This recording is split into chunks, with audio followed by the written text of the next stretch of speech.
Hey guys, welcome back to FIFA 22 Arsenal Korean mode, and today we are heading towards Season 2, July, and of course, this is probably one of the biggest episodes that I'm going to record. So what you guys have to do right now is to sit back, relax, and let me tell you what's my plan for this summer, and of course, the type of signings I'm going to make, the type of outgoings I'm going to make, and of course, feel free to get like a drink, or maybe popcorns. Just sit down and relax. Just let me go through what's gonna happen in this episode. And of course, there are going to be a lot of incomings and outgoings in this video. But of course, stay with me until the end of the video. Then you will see, or you will know what's gonna happen throughout the whole transfer window. Of course, first of all, I want to start up by saying thank you guys for the support in season 1. It was hell of a ride. It was hell of a joy to record the whole season 1 with you guys.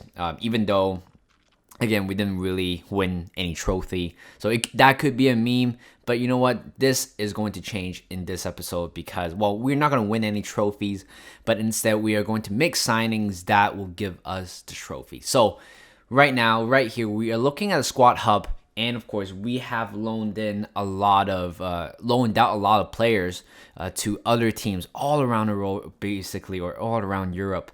So we are pretty much have a large chunk of players that we do not basically need because we have already established a base for the squad that we are going to use. Even though there's some players that I really do hope or really do want them to have a future in the squad, but of course, compared to in real life, it's not going to happen. The first one I'm going to talk about is actually Matteo Guendouzi. What a great player he was, and it sucks that how his relationship with Arteta has just like grew apart. Or of course, there's an incident right after Brighton's game because of that. Guendouzi is no longer in the squad anymore.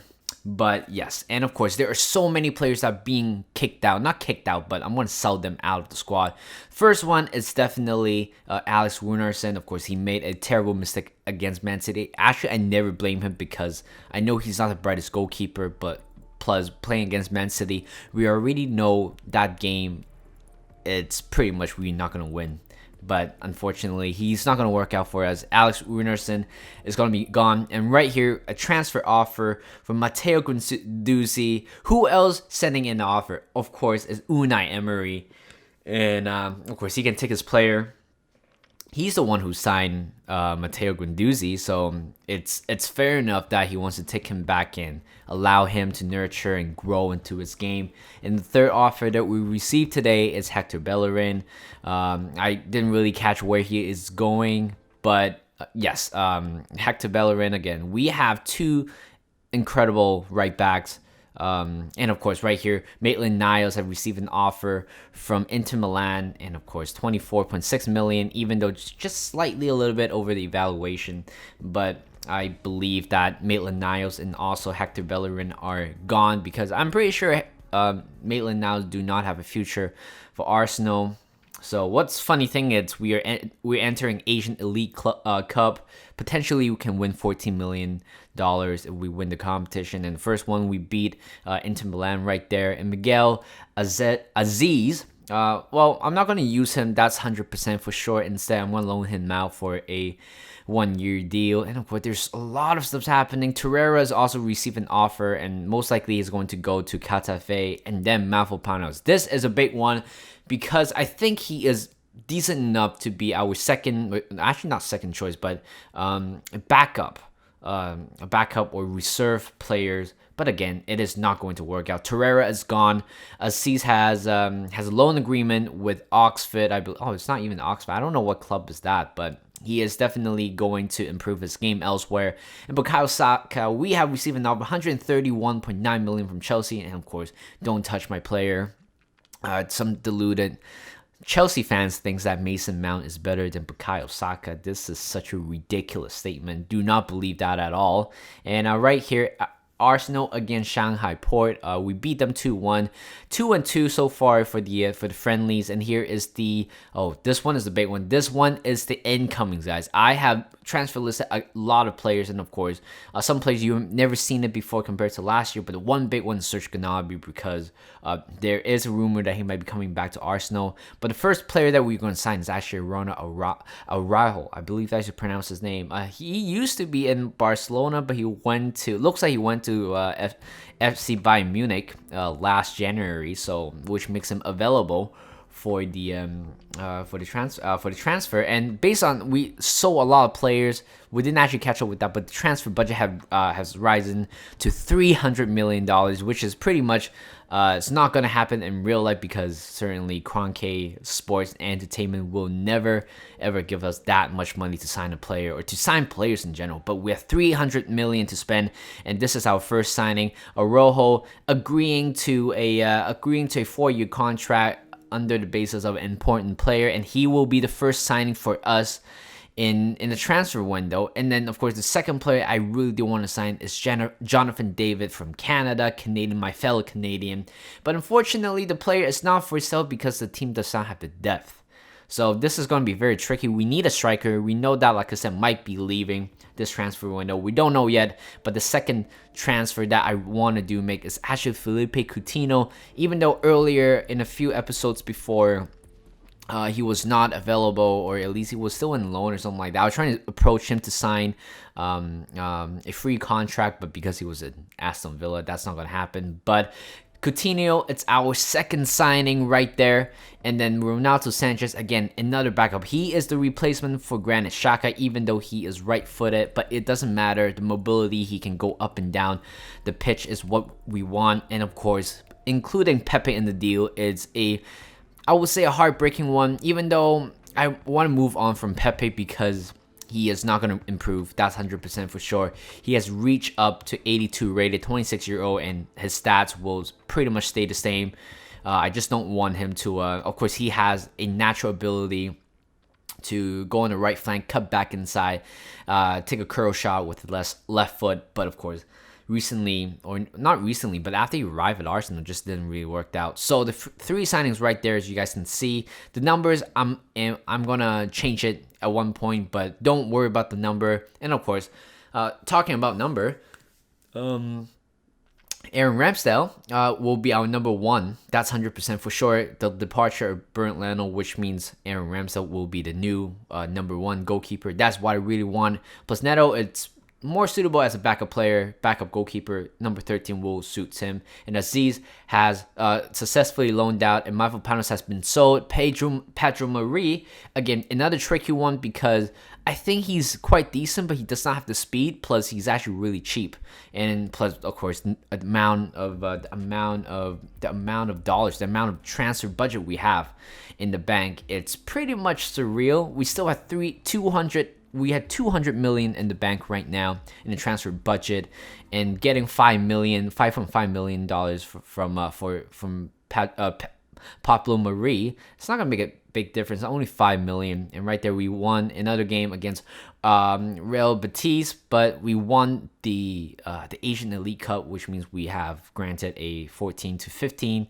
million right there. So yeah, a lot of outgoings as well, and it's been, and this is the first trophy that we got. I assume that, okay, guys, that doesn't count, but it's FIFA World Cup, and England has lost to Brazil, and Portugal gained third place. I'm surprised at how they didn't really try to format the Qatar World Cup where they are taking place in December. But you know what? That's not really the biggest deal. We have a transfer offer for Gabriel Magalhães, but he's not going. He's my core back line right there. And Granit Xhaka, we received an offer from Aston Villa, 19.3 million. Even though I said before that I do not want to sell my fellow Arsenal players to any of the Premier League club, but based on what we have right now, the number of outgoings that I need to adjust, I assume that I'm ready to actually let them go to another Premier League club.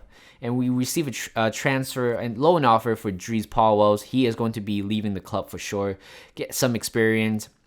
And right here, Angel Gomez. Who remember Angel Gomez from my Fulham career mode? Even though he got outshined by Aziz, the current Crystal Palace cam, unfortunately didn't really shine for me. But yeah, of course, a transfer offer for Rabiot, it's not going to work out for me.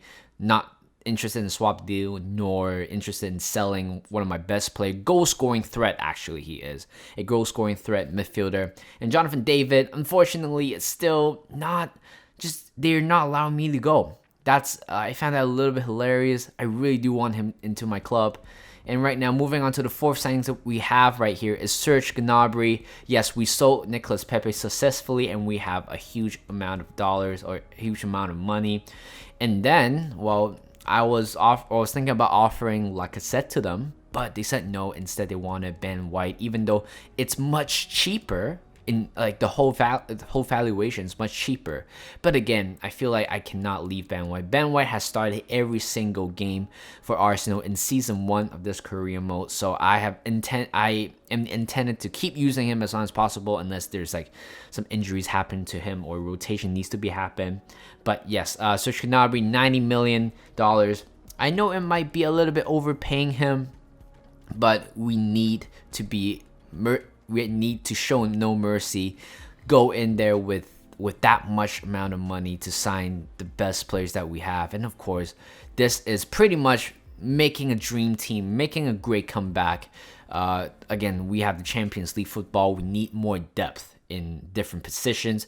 And right here, Brandon Johnson, even though he has never been mentioned about going to Arsenal, but we need definitely a third choice, a winger who he can play left and right. But Reece Nelson coming back on, but unfortunately Reece Nelson has not met his expectation. But of course, I don't think he will ever reach to that potential. Why not? Right now, we replace with a slightly better youngster. He's not really care about the money. That's fine. We have a lot of money to spend, but he is a decent teenager, or actually no, he's not a teen. He's a 21-year-old winger who can play on the left side and right side. So that's what I like about him. And Flo Balogun. The funny thing is, I think I did mention before that he was not part of the squad. Apparently, there's some mistake by EA. But yeah, I'm gonna re-sign him from Middlesbrough for 5.8 million, which is completely unfair because he was in the Arsenal academy completely free, and then right now I have to sign him back with basically a Pablo Marie's transfer fee, which is like around like 5.5 or 6 million. And of course, we take Balogun back in a very weird fashion. But looking back at our objective, we have already completed one of the critical priority, which is to sign 3 players from Europe. So far we have Renato Sanchez, Gnabry, and also Balogun. And right here, this is a very interesting offer because Clement Lenglet, it's a pretty good, decent center back. And Tomiyasu, I'm not saying he's bad, but he hasn't reached to the potential that I think he should be reaching. It was a very tempting offer, but in the end, I said no. Then this is a big one. Alexander Lacazette. It's potentially leaving the club, which leaving only one very, very experienced striker alongside with Balogun, which means we might potentially have to sign. Oh, I'm really sorry. The audio cut off for some reason. As I'm saying, we have to sign another striker, an experienced striker, because with Lacazette leaving, and it's not that I don't trust Balogun, but I feel like we need another Premier League experience that are ready to play European football, Champions League for sure. And right there, we still can't get Jonathan David. And at one point, we cannot wait anymore. I tried so many times, so many attempts, different attempts to get Jonathan David. They keep saying that they're not on sale. You know what? I decided to go back to our number 1 priority over Isak, I believe, which is Dominic Calvert-Lewin. He is currently at Man City. 77 million for him. I know it's definitely a little bit overpriced, but again, according to realism, or according to the real transfer market, he is the type of player that Arsenal has been looking for, and of course, he will be taking a little bit of a pay cut, I think, or maybe I just missed that $120 million for and 120K for Dominic Calvert-Lewin, and I've totally lost count how many players we have signed so far. But Rob Holding, we received an offer for him, and yeah, I'm gonna just let him go. Rob, it's not that he's not good enough. He is a good French player, but you know what? There's one player that I forgot to mention, which is William Saliba. He has been probably one of the biggest jam in French football or even in the world as a defender. I think he is a very underrated, a young defender, and most likely because with all our backup defenders are gone, Holdings are going, Maria's going, and also Mavropanos is gone already. So most likely, I'm gonna give William Saliba a chance because he's most likely going to play in the next season for Arsenal. So why not stick with that and actually trying to get him some game time? I believe he's showing great potential, potentially hitting 83, 84, which is perfect. 21-year-old currently, 79 rated. And of course, making a little bit more of a number of changes here. Tomiyasu will be wearing number 2, and Renato Sanchez will be wearing number 16. I believe he wore that in his Portuguese national team. And of course, Felipe Coutinho will be taking Nicolas Pepe's former number, and that number 14 is vacated for, of course, one and only Gabriel Martinelli, this guy. And of course, Serge Gnabry, trying to find a good suitable number for him. But I remember I was looking at through Google searches, Google images, I saw him wearing a number 20 shirt during his training days at Arsenal or a few years ago. So maybe that's a good number. Brandon Johnson will be wearing number 25, replacing El Neni's number. And Calvert-Lewin will be our new number 9. And Balogun will be sticking with his number 26, like he has never gone to any other clubs before.